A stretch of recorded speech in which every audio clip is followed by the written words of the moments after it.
Hey guys, what's up and welcome back to Security Guard Command. Wanted to jump on today and talk about something geared more towards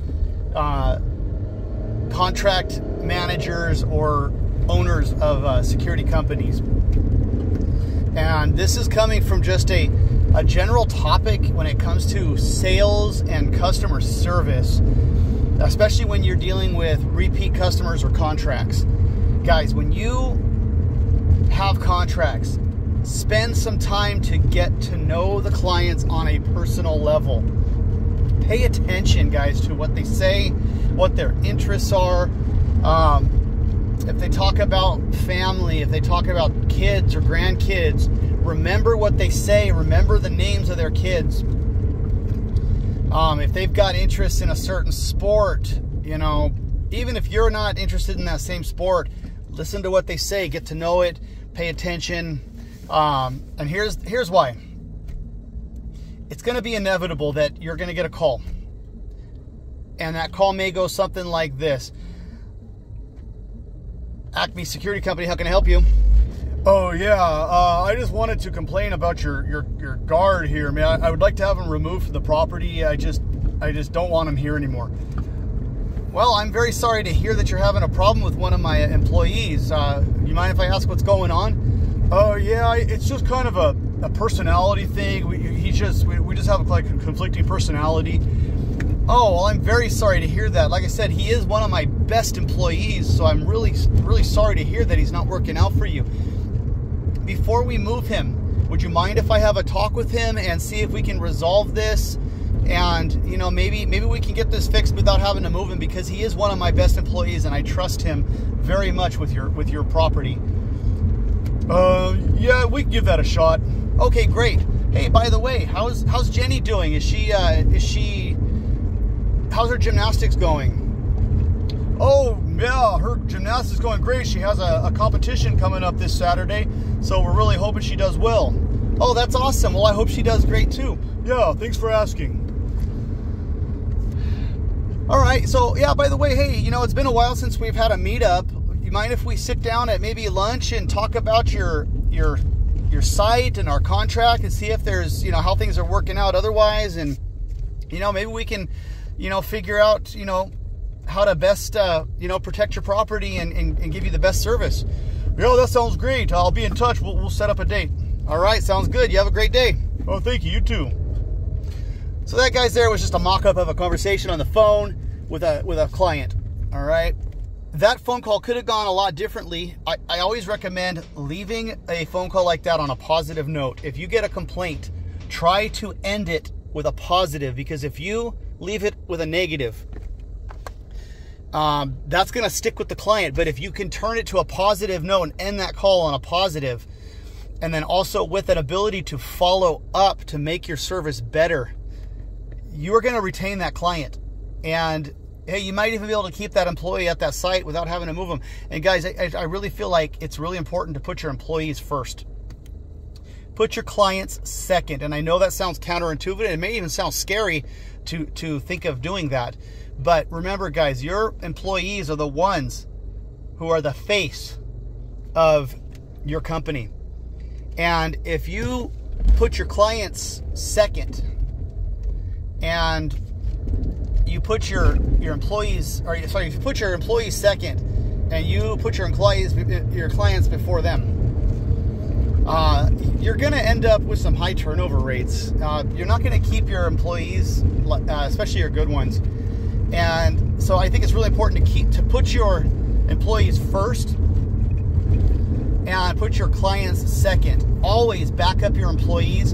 Unless they did something egregious, just absolutely unacceptable, you know, put your employees first and always have their back. Clients come and go. Clients you can find, and good employees are not so easy to find, and it gets very expensive to reacquire an employee if you lose an employee. There are so many hidden fees that nobody really thinks about. You know, just the time it takes to properly train an employee before you can put them in the field. And I know a lot of companies don't even bother training their employees before throwing them into the field. And I don't agree with that so much. happened to me plenty of times. I've had to just learn everything on the fly at a new job site. Didn't have anybody to shadow, learn, or whatever, and it was just a harder time, harder experience.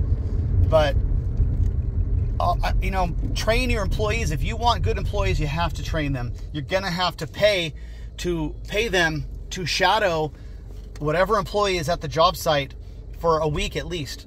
If you don't, then that employee is basically making up their own rules, their own policies, and you know, that's where you're going to run into problems.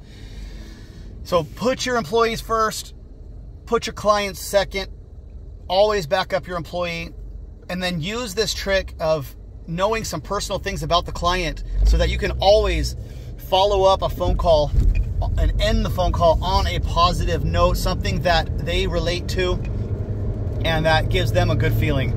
That way you can turn around that phone call and retain that client and still keep your employee first. Let me know what you guys think. I want to hear your opinions, your comments. By the way, guys, another update. I have created a bulletin board for private security, and it's got all sorts of topics and categories in there. Guys, please help me out. Go sign up.